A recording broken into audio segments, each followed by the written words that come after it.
Hi, I'm Paul Friedman. I founded the Marriage Foundation.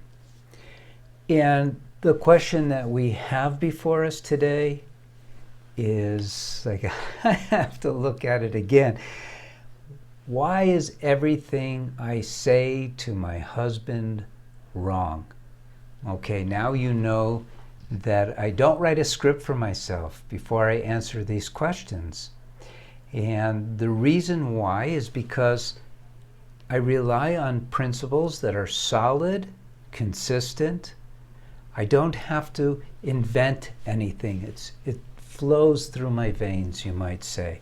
And if you subscribe to this channel, you'll see for yourself how relevant everything is.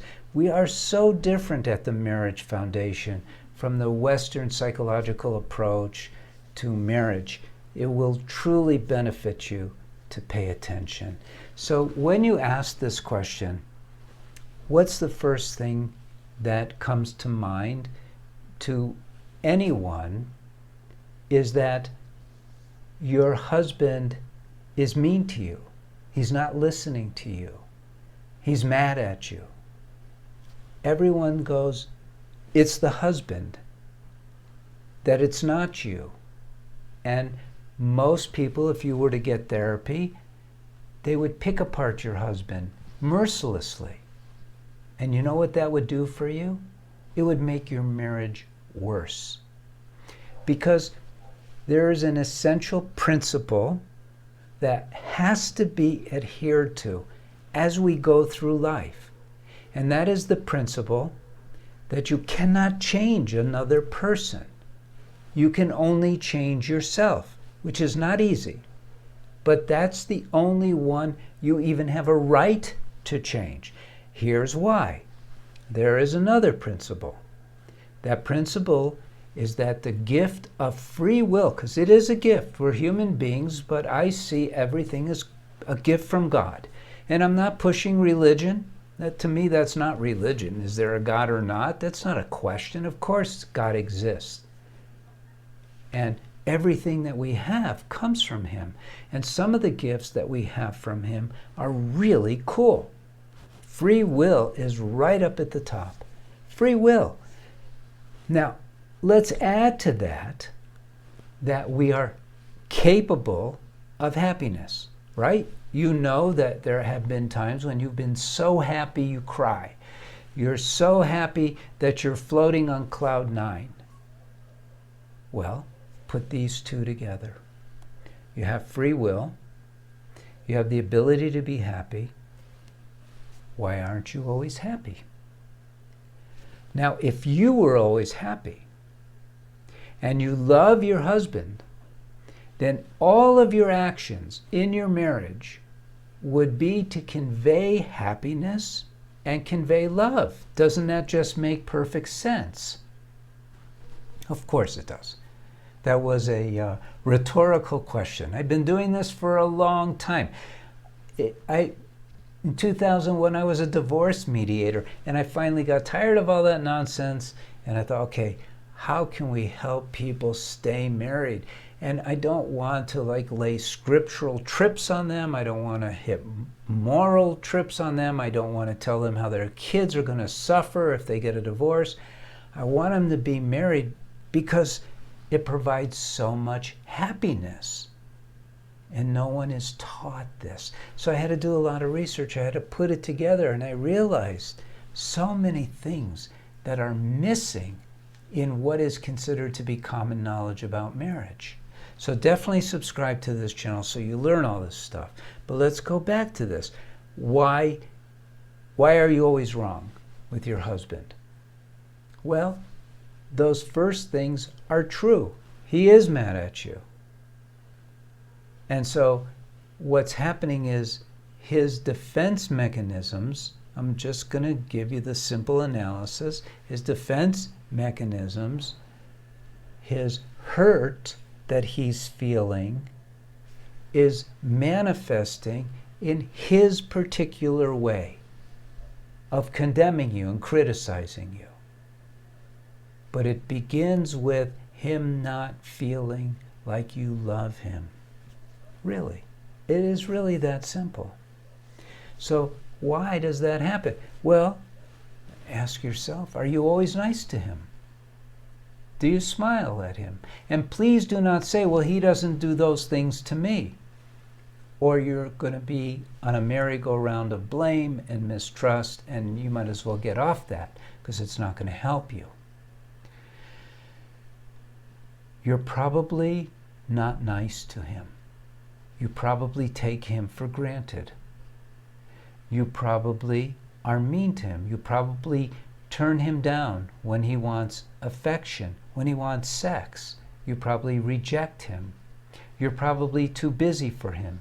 You probably put demands on him. There's so many things because we're miseducated in our society. Women are and diseducated. And they're taught that if you're too nice to your husband, you're going to be considered to be a doormat. And that's not true. Because when you come from a place of love, there is no doormat consciousness there. When you love somebody and you express love, regardless of how they may be treating you, because that's a subjective perception, then that liquid love fills your marriage, fills that space. Now, how do you get there from here? What do you do? First of all, again, we'll go back to the principles. Now, you could learn all this stuff. I have a couple of books.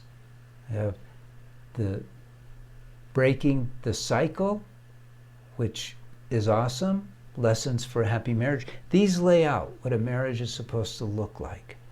And then if your marriage is in serious trouble, and it may not be, if you're just searching this topic, it may not be, and those books will be fine. Even just listening to these videos will help a great deal, but you really should get much more saturated with true marital knowledge.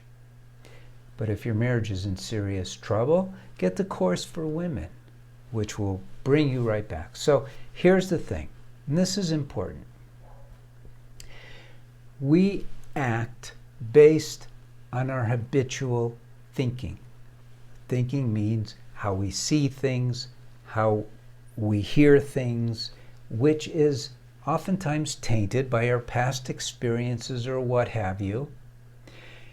And that thinking has to change. It has to align more with your philosophy.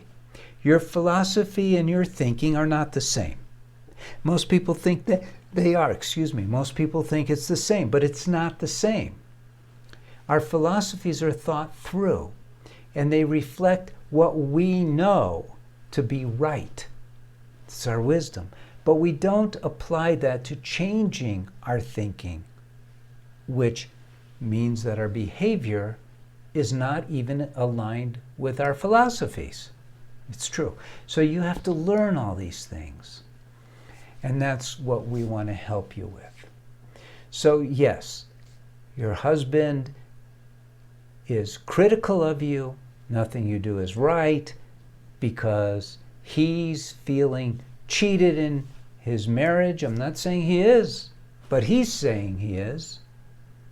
And chances are he's right because we're not taught properly how to be married. I mean, be honest. Have you ever considered what the goals of marriage are? Of what your expectations should be? I call them the promises of marriage.